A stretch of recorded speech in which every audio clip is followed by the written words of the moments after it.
Hello दोस्तों, आज start कर रहे हैं हम अपना नया चैप्टर लूसेंट मैथ का रेशियो एंड प्रोपोर्शन। ठीक है, तो हमारे अभी लूसेंट मैथ के 2-3 चैप्टर रह गए हैं। बाकी हमारा लूसेंट मैथ फिनिश हो जाएगा जल्दी ही 10 दिन के अंतर्गत, और बाकी जो चैप्टर हैं सबको बना दूंगा, आप थोड़ा सा वेट करिए। आज जो हम स्टार्ट करेंगे बिल्कुल बेसिक से ही स्टार्ट करेंगे।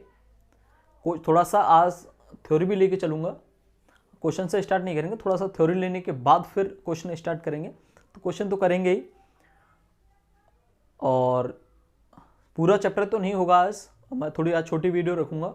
ठीक है, तो आइए स्टार्ट करते हैं। Ratio and proportion. Proportion, ratio बोले तो अनुपात, और समानुपात।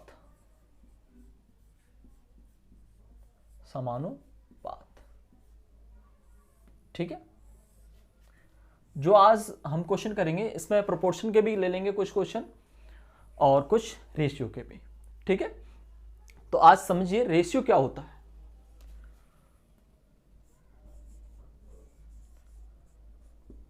रेशियो होता क्या है, यानी अनुपात क्या होता है। अनुपात क्या है? अनुपात दो सजातीय राशियों के बीच संबंध को दर्शाता है कि एक राशि दूसरी राशि से कितनी गुनी है। अनुपात क्या है? दो सजातीय राशियों के बीच वह संबंध है जो यह दर्शाता है कि एक राशि दूसरी राशि से कितनी गुनी है। जैसे देखिए, मैं कहूं राम की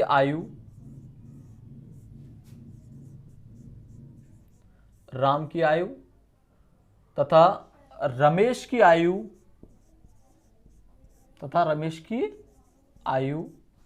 यानी दोनों की एज का जो रेशियो है वो 6:12 है। 6:12 है। राम की एज और रमेश की एज का जो रेशियो है वो 6:12 है। इसका मतलब क्या है कि जो रमेश की उम्र है वो राम की उम्र से दुगनी है।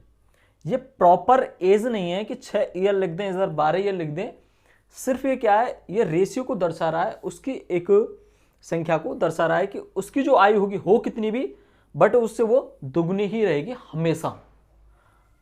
अगर ये 12 होगी तो ये 24 हो जाएगी, अगर ये 18 होगी तो ये 36 हो जाएगी, रहेगी हमेशा दुगनी।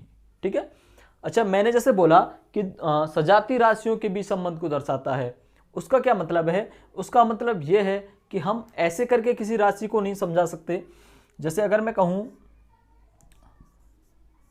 राम की इनकम यानी राम की आय, ठीक है, और कुत्ते की एज का अनुपात, ठीक है, या किसी और की एज का, मैं अगर रमेश की एज का रेशियो अगर आपको निकालने लगूं तो ये क्या मतलब नहीं निकाला जा सकता, क्योंकि राम की आय का अनुपात हम रमेश की आय से तो कर सकते हैं बट उसकी एज से नहीं कर सकते। यानी दोनों चीजें अलग अलग नहीं हो सकती। ए रेशियो हमेशा बी होता है, कभी आपने नहीं देखा A/4, यानी कि दोनों चीजें विजातीय नहीं होनी चाहिए, सजातीय होनी चाहिए। सबसे पहले सबसे बेसिक बात। इसके बाद क्या होता है कि इसके कुछ क्वेश्चन आते हैं कि ए की, बी की, और सभी को ए बी का अनुपात दे रखा, बी सी का दे रखा, सी डी का दे रखा है। अच्छा, उसमें थोड़ा सा आपको मैं बता देता हूं। देखो, इस पद को अगर कहीं दो रेशियो दिए हैं A/B, अल्फाबेट का अल्फाबेट के साथ रेशियो, इस पद को पूर्व पद बोलते हैं, पूर्व पद, और इस पद को उत्तर पद बोलते हैं अगर कहीं भी जरूरत पड़ती है आपको। क्लियर? पूर्व पद रेशियो उत्तर पद।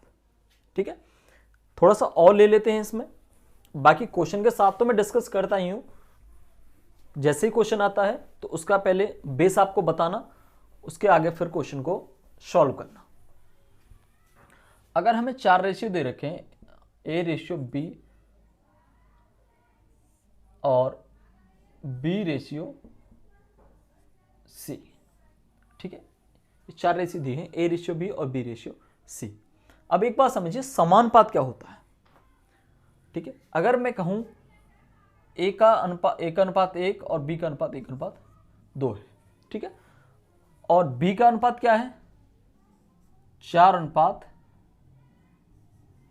है, ठीक है। AB अनुपात और BC अनुपात 4:8 और 1:2 है। यदि A B का रेशियो B और C के रेशियो के बराबर है, यानी कि ये तो 1:2 है ही, इसको काटेंगे अगर सिंप्लीफाई करेंगे तो 4 दूनी 8, ये भी 1:2 रहेगा। यदि A B का रेशियो B और C के रेशियो के बराबर है तो वे दोनों समान अनुपात में हैं।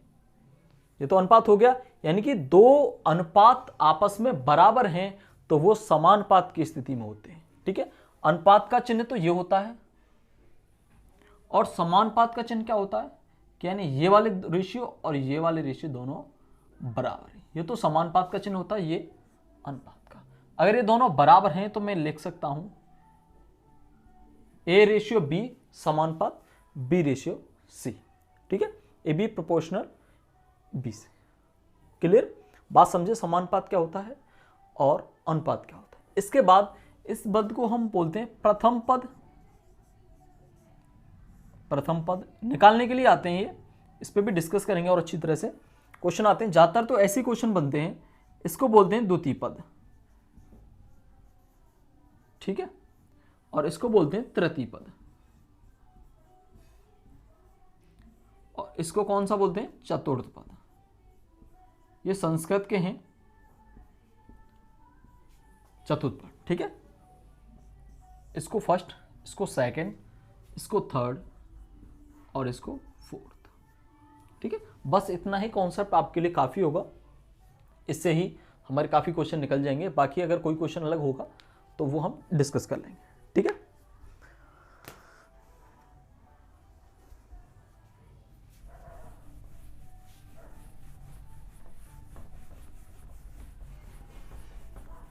तो सभी नोटबुक अपनी निकाल लें, नोटबुक के साथ ही बैठें, क्योंकि क्वेश्चन साथ के साथ डिस्कस करें, बहुत अच्छा रहेगा, कोई परेशानी नहीं होगी आपको। देखो, सबसे पहला क्वेश्चन लेते हैं लूसेंट मैथ का क्वेश्चन फर्स्ट।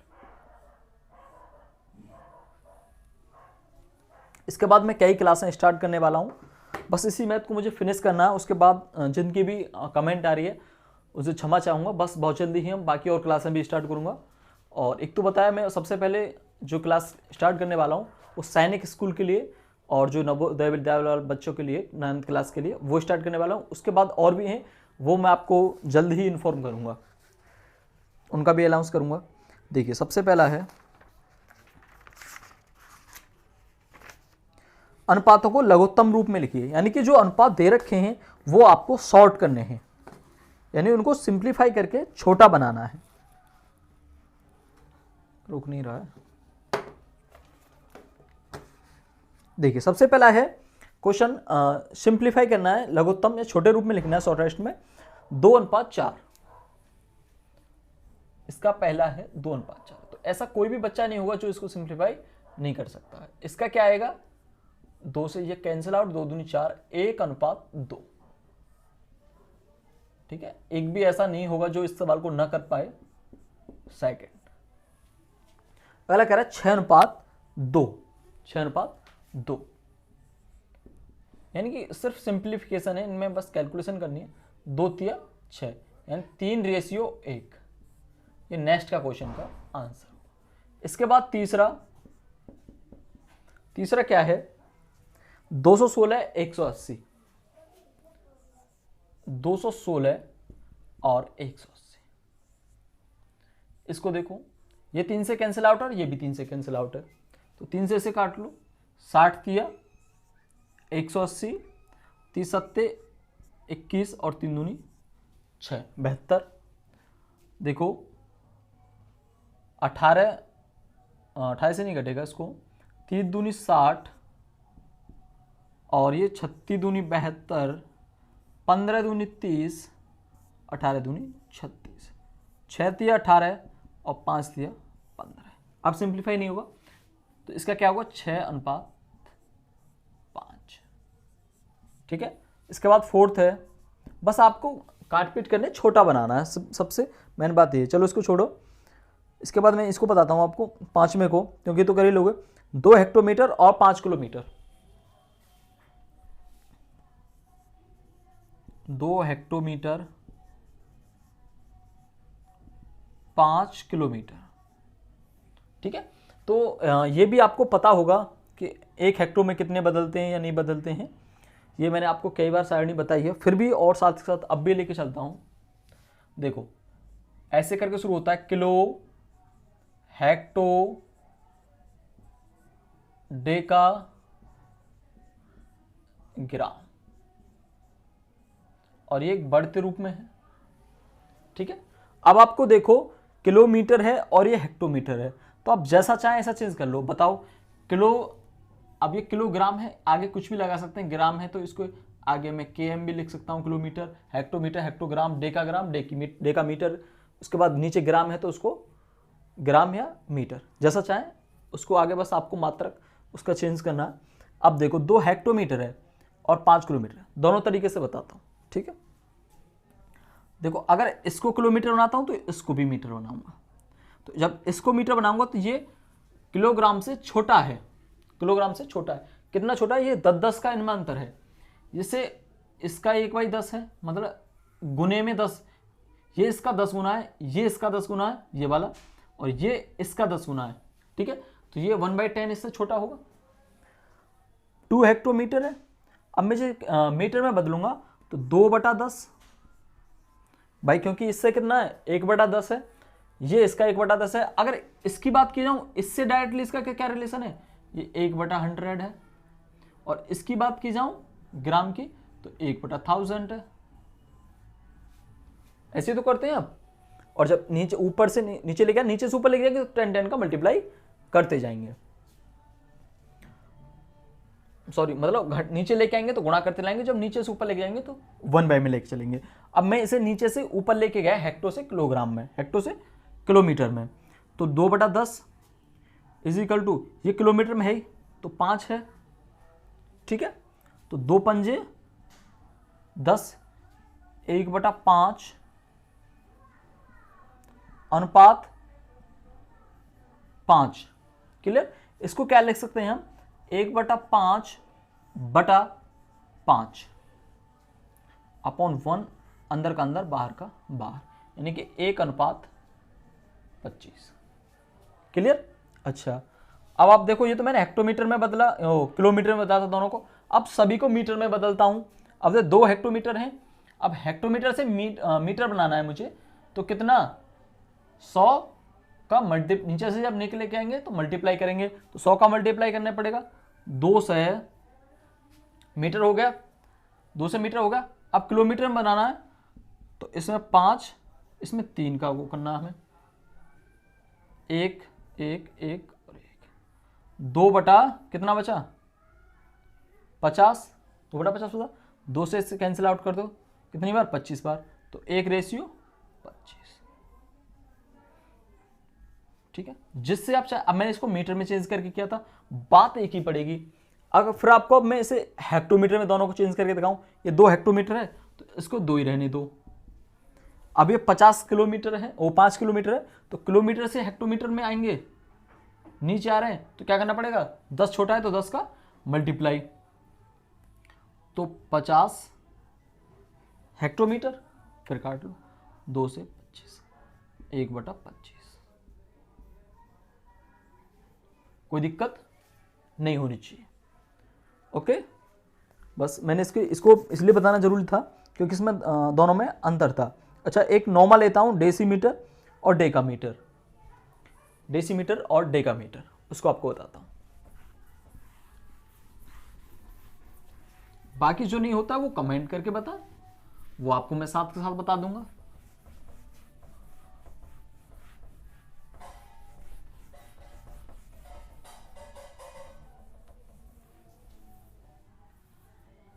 चलो फिर से बना दूंगा, घबराओ ना। यह है 24 डेसीमीटर 3 डेकामीटर, 10 है, नौमा है 24 और 3, 24 डेसीमीटर और 3 डेकामीटर। 24 और 3, ठीक है। अब एक चीज देखिए, अब दोनों सेम नहीं है, इधर डेसीमीटर है इधर डेकामीटर है, तो हमारा जो रेशियो आएगा सही नहीं आएगा, क्योंकि दोनों साइड में हमें बराबरी चाहिए। देखो अनुपात निकाल सकते हैं, क्योंकि डेसीमीटर है, सिर्फ छोटे बड़े मात्रक हैं, इधर भी मीटर है और इधर भी मीटर है। अगर ऐसे होता इधर मीटर होता और किधर किलोग्राम होता तो रेशियो नहीं बनता विजाती का। अब इसको विजाती ना समझें, ये डेसीमीटर है, ये बस छोटे बड़े मात्रक हैं, ठीक है। अब देखो क्या बता समझाया मैंने आपको, किलो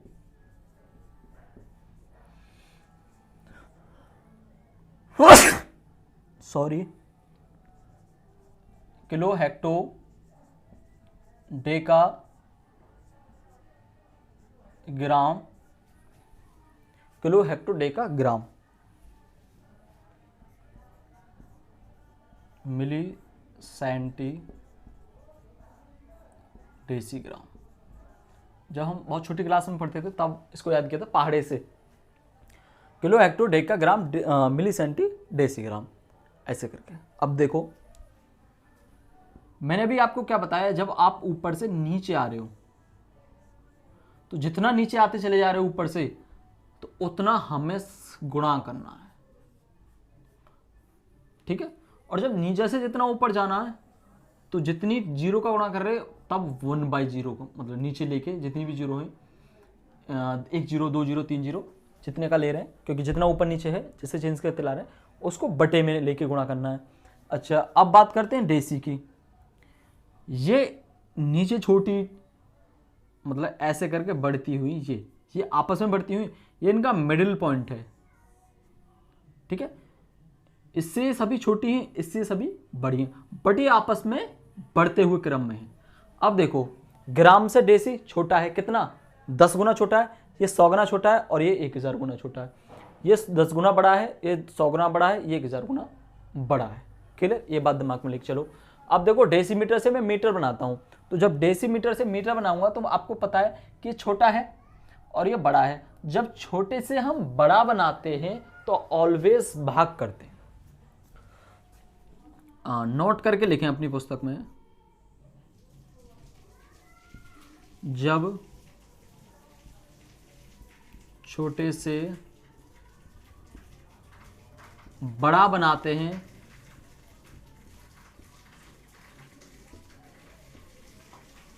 तो ऑलवेज भाग देते हैं, ठीक है। नोट 2, जब बड़े से छोटा बनाते हैं तो क्या करते हैं, गुणा करते हैं, मल्टीप्लाई करेंगे।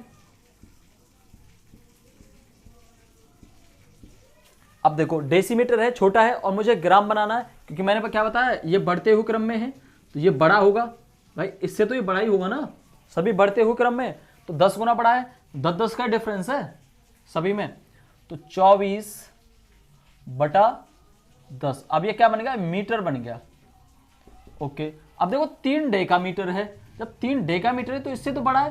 अब मुझे क्या बड़े से छोटा करना है, कितना, सिर्फ 1/10 गुना, क्योंकि अब मैं बड़े से छोटा बनाऊंगा तो क्या करूंगा, सॉरी 10 गुणा करना पड़ेगा, बड़े से छोटा बनाऊंगा तो 10 का गुणा करना पड़ेगा, 3 गुणा 10, तो 24/10 भाग अनुपात 30। और आपको मैंने एक बात नहीं बताई, किसी भी रेशियो को मैं एक भाग के रूप में, अनुपात के रूप में तो होता ही है, उसको मैं भाग के रूप में लिख सकता हूं, यानी कि मैं 24/10 को 24/10 भी लिख सकता हूं। क्लियर। अब देखो 24/10/30, इस रेशियो, एक रेशियो बड़ा वाला, इसके ऊपर 2 संख्या है, इसके नीचे नीचे भी 2 संख्या होनी चाहिए, तो मैं क्या करता हूँ, एक मान लेता हूँ, अंदर का अंदर और बाहर का बाहर। तो अब ये फिर से छोटा रेशियो बन गया 24 और 300, ठीक है। अब देखो 3 से कितनी बार कैंसिल आउट, 8 24, 8:100। अब इसको 2 से काटो, 2 चौक के 8 और 25 चौक 100, 2:25। अब देखो मैंने इसको पहले मीटर में बना के किया था ना, ग्राम में बदला था। अब मैं इन दोनों को एक जैसी राशि में बदलता हूं, या तो डेसी में या डेका में। डेसी में बदलता हूं, डेसी में बदल के चलता हूं। तो ये तो 24 डेसी ऑलवेज है ही। अब इसको डेसी में बदलना है, 3 डेका को। तो देखो डेसी में जाऊंगा तो कितने का मुझे गुणा करना पड़ेगा, क्योंकि पहले में एक नीचे आया तो 10 का, और इधर आऊंगा तो नीचे 100 का गुणा करना पड़ेगा। 300 डेसी, देखो वही बात आई ना, ठीक है। तो सेम में करने में ज्यादा फायदा रहता है। अब बाकी तो फिर हम काटेंगे तो इसे 2:25 ही आएगा। कोई परेशानी आपको नहीं है ना, बहुत अच्छी बात है। इस बात को नोट कर लेना, इसको भी नोट कर लेना, और 2-3 दिन बाद इसको रिवाइज कर लेना, और आपके माइंड में अच्छे से भर जाएगी। और ये हमें ज़्यादातर सभी जगह यूज में आती है, हर चैप्टर में। ये बेस मान लो आप मैथ का, कि ये आपको सभी जगह, आपको जब आप जैसे और भी क्लास में फिजिक्स वगैरह पढ़ते हैं तो फिजिक्स में बहुत ज़्यादा इनकी ज़रूरत पड़ती है।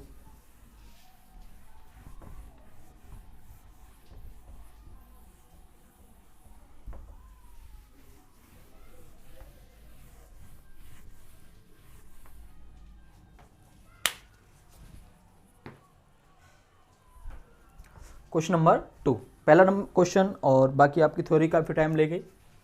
क्वेश्चन 2 देखो, 2 क्या कह रहा है, निम्नलिखित का अनुपात सरलतम रूप में लिखिए। ऊपर भी छोटा बनवा रहा था, इसको भी छोटा बनवा रहा है। 44 का 220 से रेशियो बताना है। इसमें तो कोई बात ही नहीं है, जब ऊपर वाले कर लिए तो ये भी कर लोगे। मैं इसको स्किप ही करके चलूंगा, बस बता देता हूं आपको 1-2 क्वेश्चन। देखो 22 दूनी 44, 2:10, क्योंकि इधर 10 बचा, 2 पंजे 10, 1:5।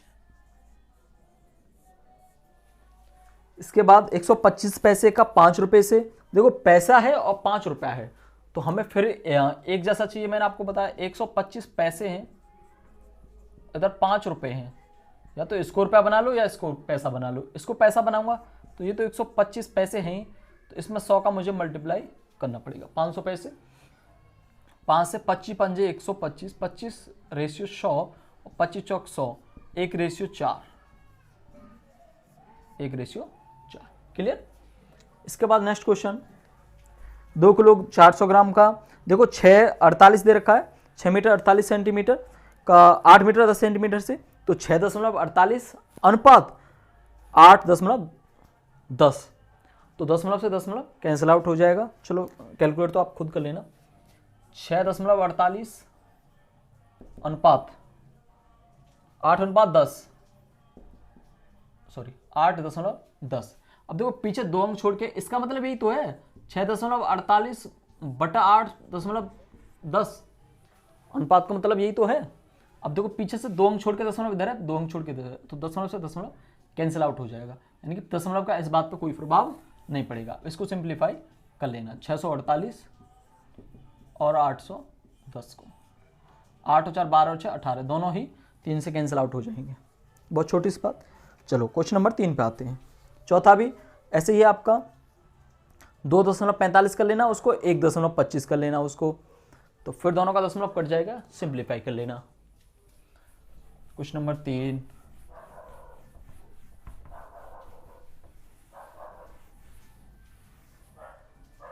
अब देखो विद्यालय में लड़कों की संख्या 379 और लड़कियों की संख्या 123।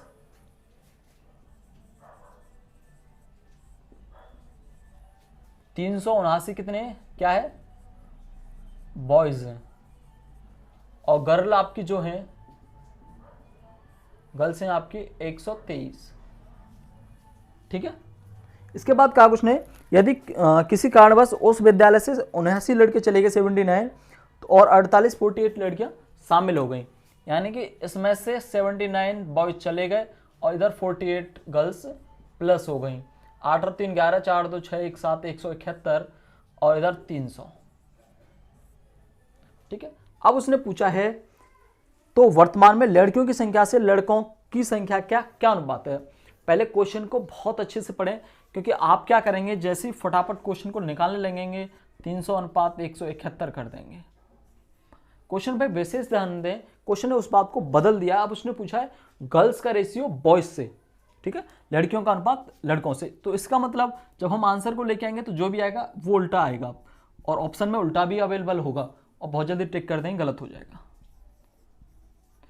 ये पूछा है, ये निकालना है। 7 और 1 8 और 1 9, जब किसी भी संख्या के अंकों का योग 3 से डिवाइड है तो वो संख्या भी 3 से डिवाइड हो जाएगी। तो 3 है इसका तो, और इसका 9 है, तो दोनों संख्या 3 से कट जाएंगी, ठीक है। काट तो मैंने डायरेक्ट भी दे सकता था, बट आपकी सहूलियत के लिए इधर 100 हो गया, 3 से काटेंगे, 3 पंजे 15 और 30 सत्ते 21, ठीक है। 57 रेशियो 100, क्योंकि अब इससे नीचे नहीं कटेगा। ये आपका आंसर हो गया, जबकि आपने 100 अनुपात 57 कर दिया होगा। नेक्स्ट,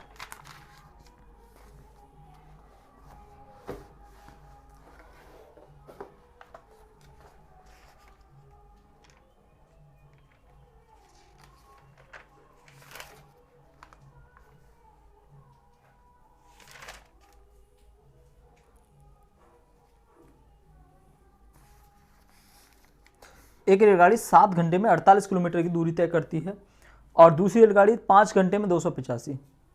तो दोनों की चालों का, पहली रेलगाड़ी की चाल का दूसरी रेलगाड़ी की चाल से अनुपात। तो ये बात पहले समझ लें, पहली का दूसरी से निकालना है। अगर दूसरी का पहली से कह देता तो उसमें अंतर है, और दूसरी का पहली से और पहली का दूसरी, दोनों बातों में अंतर है इस बात में, ठीक है। क्वेश्चन 4, अच्छा 7 घंटे में 448। अगर मैं दोनों की स्पीड की बात करूं, पहली की जो स्पीड है, चाल है 448, चाल बराबर दूरी बटे समय, 448 किलोमीटर 7 घंटे में तय करती है। दूसरी 5 घंटे में 285, तो 285 बटा 5, ये स्पीड 1 और ये स्पीड 2 हो गई। अब फर्स्ट का सेकंड से निकालना है, तो स्पीड 1 अनुपात स्पीड 2, 448 बटा 7 बटा 285 बटा 5, अंदर का अंदर और बाहर का बाहर मल्टीप्लाई, ओके। तो 448 गुणा 5 बटे 285 गुणा 7, तो इसे 5 से काटो, क्योंकि पीछे 5 के अंक तो कट जाएगी। 5 पचम 25, 3 बचे, 5 सत्ते 35, इसे 7 से काटो, 7 छिंग 42 और 7 चौक 28, कितना बचा 64 अनुपात 57, क्योंकि अब ये कटेगा ही नहीं, ओके। अब देखो, कुछ बच्चे रात में देख रहे हैं वीडियो को, सोए नहीं, देखते रहें। क्या अगला है 24, 30, 64 और 80 समानुपात में है या नहीं। 24, 30, 64, 80, क्लियर। अब ये पूछ रहा है ये प्रोपोर्शन है या नहीं, समानुपात में है या नहीं।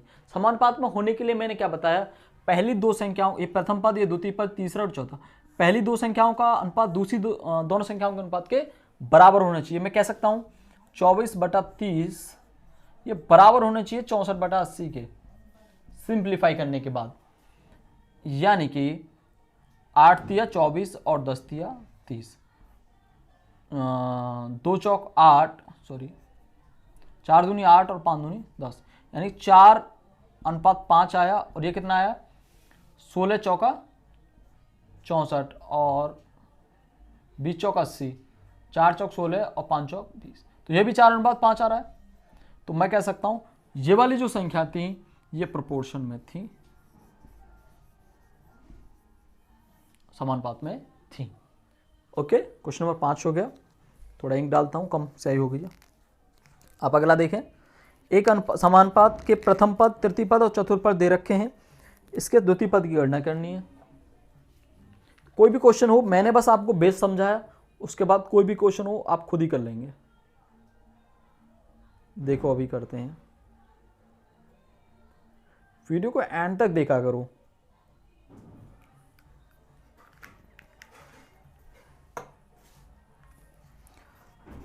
प्रथम दे रखा है, तीसरा दे रखा है, चौथा दे रखा है 15, 18, 42।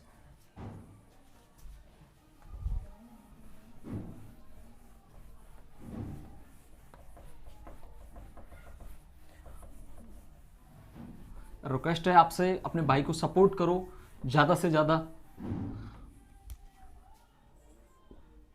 कौन सा क्वेश्चन है? 6 क्वेश्चन है।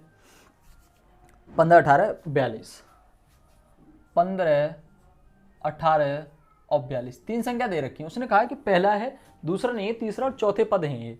तो इसका मतलब मैं कह सकता हूं कि दूसरा हम x मान लें, और ये पद तो हैं। अब उसने दूसरा पूछा है, तो दूसरा पूछने का मतलब मैं कह सकता हूं 15/x, ठीक है, या 15/x इजिकल टू, क्योंकि समानुपात की स्थिति में है उसने बताया है, तो 18/42।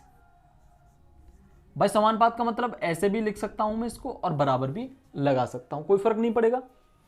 अब देखो x इजिकल टू क्या होगा, क्रॉस मल्टीप्लाई करने का पड़ेगा, क्योंकि जब बराबर में संख्या होती है तो हम क्रॉस मल्टीप्लाई कर सकते हैं। तो x गुणा 18 इजिकल टू 15 गुणा 42। तो x इजिकल टू क्या हो जाएगा, देखो अब मैं इस बात को अब एक बार समझा रहा हूं, आगे नहीं समझाऊंगा, आगे मैं इधर ही डायरेक्ट कैलकुलेट करके चलूंगा, ठीक है। तो या इसमें मैं ऐसे बोल सकता हूं, जब मैं इसमें रेशियो लगाऊं 15x, पहले इसको समझा देता हूं, उसके बाद 18, ये बात तो मैं लिख सकता हूं। पहले इधर देखिए, काटिए, 6 तिया 18 और 5 तिया 15, 6 सत्ते 42 और 7 पन्ना 35, द्वितीय पद 35 था आपका। अब देखो इसमें आपको ये समझ के चलना है कि अंदर का अंदर और बाहर का बाहर गुणा करना है। तो इसका मतलब अंदर वाली संख्या से किसी एक संख्या को मैं इधर से इधर काट सकता था, 6 तिया 18 और 5 तिया 15, अब 6 बच रहा है, इससे इधर काटूंगा 7, 7 पन्ना 35। तो आप ये ना समझे, मैं जब पूरा डिटेल में समझाता हूं तो क्वेश्चन इतना ही लंबा होगा। जब आप करेंगे ना, प्रैक्टिस करेंगे, जब आप देखना क्या कितना अच्छा, बहुत ही अच्छा तरीका है ये।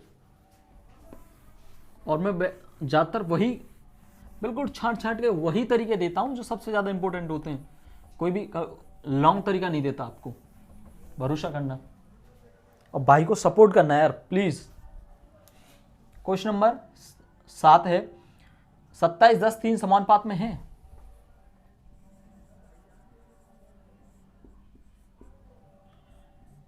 सत्ताईस, 10 और 30 क्या समानुपात में है, ये बात पूछ रहा है। तो आप कहेंगे कि सर इसमें तो सिर्फ तीन संख्याएं हैं, तो समानुपात के लिए तो हमें 4 संख्याएं आवश्यकता होती है, तभी हम पहली 2 का लास्ट की 2 के साथ कंपेयर करके बता सकते हैं। तो इसके लिए मैं आपको बताऊं कि जो बीच वाला पद होता है उसको आप एक बार इधर दे दीजिए और एक बार इधर दे दीजिए। कैसे? 27/10 यानी कि 27, 10 और 10, 30, इस अंक को आप बार बार रिपीट कर दीजिए। यानी 27/10 इज इक्वल टू 10/30 कर सकते हैं ना, सिर्फ बीच वाले अंक को रिपीट कर सकते हैं। तो अब काटो इसे, और काटने की जरूरत क्या है, हम कह सकते हैं ये वाले, क्योंकि ये 27/10 है तो काटेंगे तो नहीं होगा, क्योंकि 0 से 0 काटेंगे 1/3 हो गया, और इसको काटेंगे तो 3 से कटता नहीं है, ठीक है, ये 5 से कटता है, 2 से कटता है, ये नहीं कटता है। तो मैं कह सकता हूं ये नो, यानी कि ये समानुपात में नहीं है। जैसे मैं अगला लूंगा क्वेश्चन नंबर 8, देखो 6, 18, 54, 6, 18, 54, तो मैंने क्या बताया, बीच वाली को रिपीट कर दूंगा, 6/18 इज इक्वल टू 18/54, 6 तिया 18 1/3, 18 54 1/3। इसका मतलब संख्याएं दोनों समानुपात में है। क्वेश्चन 9 क्या कह रहा है, x अनुपात 25, 16 अनुपात 80। तो x का मान बहुत अच्छी, बार बार रिपीट मैंने करके अभी बताया आपको, x 25 बराबर 1680, 1680। तो अंदर का अंदर गुणा होता है बाहर का बाहर, तो इनमें अंदर की किसी भी एक संख्या से बाहर वाली संख्या काट सकता हूं डायरेक्ट। 16 पंजे 80, 5, यानी कि अंदर तो 1 बचा, ठीक है। अब बाहर वाली से अंदर काट सकता हूं ना, बचाओ 25, ठीक है। सिंप्लीफाई और भी करूंगा आसान से, कोई दिक्कत नहीं होगी आपकी। अब देखो अंदर अंदर वाली का और बाहर वाली का, ठीक है। तो x is equal to 5, okay. अब देखो वैसे आ जाओ, x बटा 25 लिख सकता हूं इसे, इज इक्वल टू 16 बटा 80 लिख सकता हूं, कोई दिक्कत नहीं। 16 पंजे 80, 1 बटा 5 हो गया। अब क्रॉस मल्टीप्लाई कर सकता हूं क्या, okay. x into 5 is equal to 25 into 1, तो x इज इक्वल टू क्या होगा 25, क्योंकि 25 से 25 हो गया, अपॉन 5, 5 से 5 कैंसिल हो। बस आपको प्रैक्टिस प्रैक्टिस प्रैक्टिस करनी है। क्वेश्चन नंबर 10, एक खेल के मैदान की लंबाई और चौड़ाई का अनुपात 4:3 है। इसकी चौड़ाई 240 मीटर हो तो लंबाई क्या होगी। देखो दो तरीके से बताऊंगा इस बात को, बात एक ही है बट वो थोड़ा सा आपकी कैलकुलेशन को, मतलब आप और क्वेश्चनों में उस चीज को अप्लाई करेंगे थोड़ा जल्दी से शॉर्ट वे कर सकते हैं आप। एक्स मान के फिर बात वही है पर एक्स मानने की फिर जरूरत नहीं पड़ा करेगी। देखो 4:3 है, इसी फाइनल इसको क्वेश्चन को करा रहा हूं बस। 4:3 है, ये क्या लेंथ है और ये क्या है विड्थ है, ठीक है। लंबाई गुणा चौड़ाई, चौड़ाई 240 है तो लंबाई ज्ञात कीजिए, ठीक है। 240 तो हमें लंबाई ज्ञात करनी, यानी कि हमें यह बात पता है कि जो लंबाई होगी, लंबाई और चौड़ाई 3 होगी, ये इसका इतनी गुनी है, ये इसकी 1/1 पॉइंट कुछ गुनी है, तो इसका मतलब ऑलवेज इतनी ही आएगी। देखो रेशियो में तो 3 है चौड़ाई, बट अगर वास्तविकता में बात की जाए तो 240 मीटर है, मीटर है। अब एक बात देखो, ये भी लंबाई है और सॉरी ये भी चौड़ाई है 3 और ये भी चौड़ाई है। क्या मैं 3 को चौड़ाई से कंपेयर कर सकता हूं, कंपेयर कर सकता हूं। 240 भागे 3, 3 8 24, यानी कि कितनी गुनी थी ये चौड़ाई, वास्तविकता में 80 गुनी, वास्तविकता में कितनी गुनी थी 80 गुनी थी। तो मुझे ये बात बिल्कुल पता है कि जितने का मल्टीप्लाई इधर किया होगा उतना ही इधर किया गया होगा, यानी 80 गुनी ही मेरी चौड़ाई होगी, वो लंबाई होगी। मैं कह सकता हूं 80 गुणा 4 320, 320, यानी ये आपका आंसर होगा। अच्छा पहले बात समझ लीजिए, मैं अगर किसी इस संख्या में और इस संख्या में सेम संख्या से गुणा करता हूं तो अच्छा कोई फर्क नहीं पड़ता, कभी भी अनुपात में भाग करने से या गुणा करने से कोई भी फर्क नहीं पड़ता, यह बात ध्यान रख लेना। सेम संख्या से गुणा किया मैंने, इसको 4x बना दिया, इसको 3x। पहले ये रेशियो में थी, अब मैं कह सकता हूं ये वास्तविकता में इतने मीटर है और इतने मीटर है, लेकिन 3x नहीं दी, उसकी कितनी दी है 240, तो मुझे x इज इक्वल टू 80 मिलेगा, तो मुझे x की वैल्यू इसमें करनी पड़ेगी, 320 ही आएगा निकल के, ठीक। सेम संख्या का ही गुणा क्यों करना पड़ता है, इधर x का और इधर x का क्यों करना पड़ता है, इस बात को समझिए आप।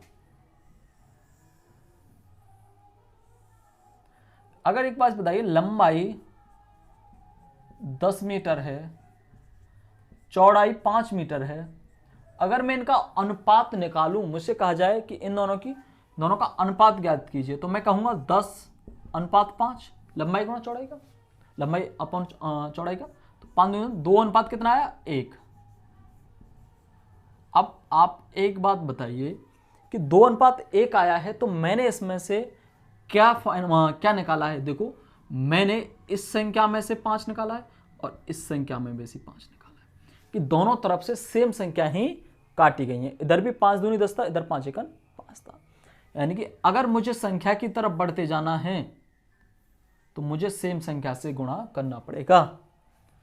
मुझे जब इधर से संख्या की तरफ आना पड़ा तो मैंने x से गुणा कर दिया और इधर भी फिर उसी संख्या से गुणा करना पड़ेगा संख्या की तरफ प्रॉपर आने पर, क्योंकि मैंने 4 तो अनुपात बताया, लेकिन 4x मीटर उसकी लंबाई कह दी मैंने।